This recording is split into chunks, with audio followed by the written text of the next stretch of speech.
Snow fell in slow spirals that morning, as though heaven itself had forgotten how to hurry.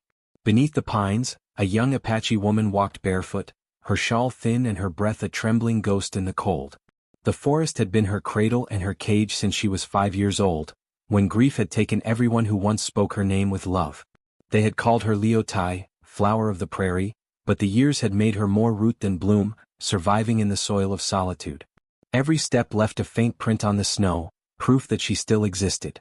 She carried a basket of frozen lilies, gathered from a nearby stream before the ice sealed them away for winter. They were her coin, her language, her way of asking the world to let her live another day.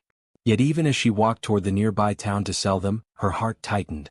The villagers would not look her in the eye. Some would sneer, others would whisper that she was cursed. Once, a shopkeeper told her that girls like her were born from shame and should stay hidden among trees. She had not spoken since. But the cold had a voice of its own that morning, a whisper that urged her forward. She thought she saw her father's face in the mist that rose from the snow, his hand reaching as if to guide her. For a moment, warmth flickered in her chest. Then the sound of laughter shattered it. From the bend of the trail came a group of men, their coats heavy, their faces flushed with drink. They were hunters, though their eyes were not set on deer. Leotai stepped off the path, lowering her gaze. She had learned that stillness sometimes fooled predators. But the men noticed the basket in her hands and the delicate flowers trembling inside. "Well, look what the forest spat out," one of them jeered. His words hung in the air, sharp as frost. Another stepped closer, boots crunching.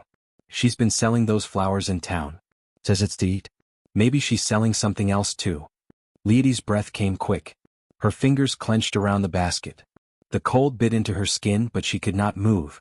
The third man, the youngest, laughed softly. "Ain't no one around to stop us. Just the trees to keep secrets." Something inside her snapped. The basket fell, flowers scattering across the snow like spilled sunlight. She turned and ran. Branches tore at her arms as she fled into the forest, her heart pounding so hard it drowned the sound of her own breath. The men shouted behind her, their voices echoing between the trees. She stumbled, caught herself, ran again. The ground sloped downward toward the riverbank and the world blurred, green, white, brown. Her lungs burned. Fear turned to desperation. When she broke through the final line of trees, she nearly collided with a man standing by a half-broken fence, his horse grazing nearby. He was tall, broad-shouldered, his coat worn but clean, and snow gathered on the brim of his hat. His eyes, gray as the storm, lifted to meet hers.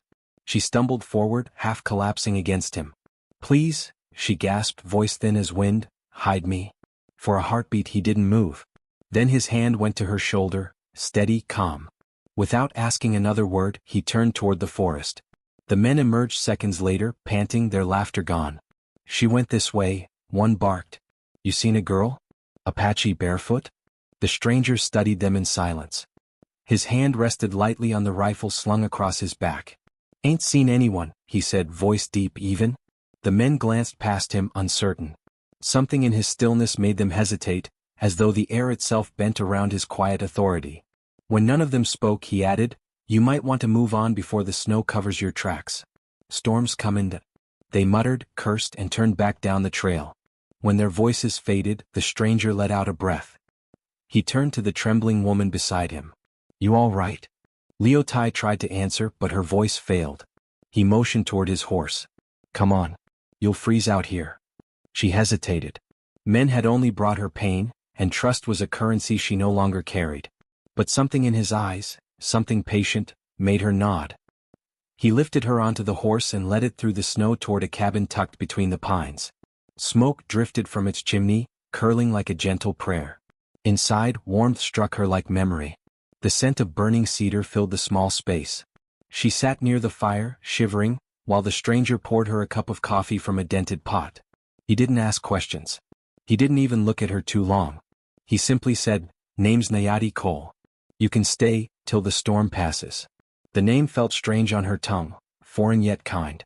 She murmured her own, Leotai, and saw his eyes soften slightly as though he recognized it from an older world. Hours passed in the hush of the fire's crackle. She studied the cabin. The tools hung neatly by the door, the rifle above the hearth, a sketchbook lying open on the table.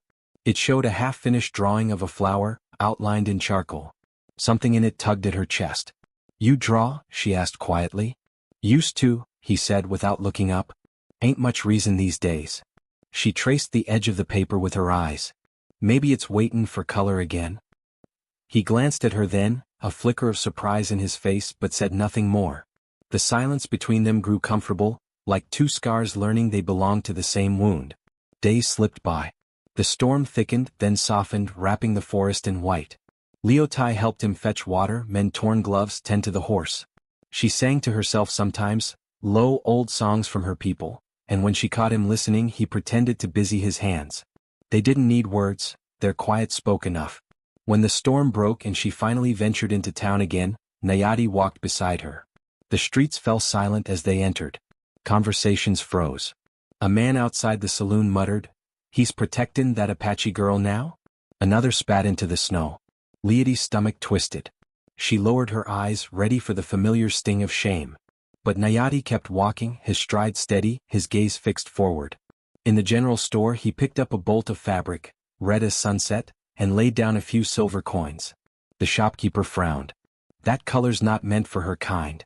Nayati's voice was calm, but it carried weight. "Red's for fire," he said. "And fire don't ask who's worthy to burn." He handed the fabric to Leotai and walked out. She followed, breath trembling.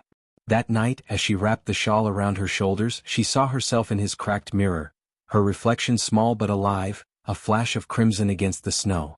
For the first time in years she didn't look like a ghost. They began to move as though one life threaded through two bodies. When he chopped wood, she stacked it. When she gathered flowers, he held the basket. Every evening they shared quiet meals and small smiles. But the town's whispers grew sharper, crueler. Some nights she heard them through the wind, "He's lost his mind for that wild girl." Nayati never answered their voices, only stoked the fire and handed her another log. One evening when the last light faded, he knelt beside her in the snow outside the cabin. The wind tangled his hair. His breath came out in white ribbons. "They can talk," he said softly. "But I don't much care for their truth." She stared at him, her heart tight. "I'm not able to marry," she whispered. "No one would stand beside me." He smiled, weary but sure. "Then I'll be no one." She didn't cry at first. The tears came later when he took her hand and led her to the small chapel near the river. The preacher looked surprised but said nothing. The vows were quiet, fragile things spoken into the hush of falling snow. No one else came. No music, no bells. Only two people daring to believe the world might forgive them. When he kissed her forehead, the snow began again, soft flakes melting on their skin. They walked home under its hush, her red shawl trailing behind like a ribbon of fire. That night they shared bread and laughter. For the first time, Leotai felt the ache inside her chest ease. She looked at Nayati across the flickering light and whispered, "You gave me back my name." He shook his head gently. "No. You carried it all along. I just helped you hear it again." Outside, the storm grew wild, but inside their little cabin the air was warm. The window frosted over, and through it, the world blurred into a quiet painting, two souls, one flame, and snow falling endlessly beyond. In the morning when they stepped into the town square hand in hand, silence met them. The same men who had laughed once now turned their faces away. Leoti's heart pounded, but Nayati only smiled and nodded toward the marketplace. "Time to sell your flowers," he said. She laid them gently on the table. The petals, pale as morning light, glowed against her shawl. One by one people approached, not out of pity but something humbler, something softer. They bought her flowers and left without speaking.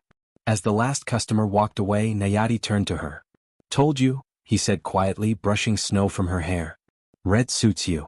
Leotai looked up, and the town behind him blurred into the brightness of day. She realized then that her story, once only about survival, had become something else entirely. The snow around them sparkled like 1,000 tiny promises.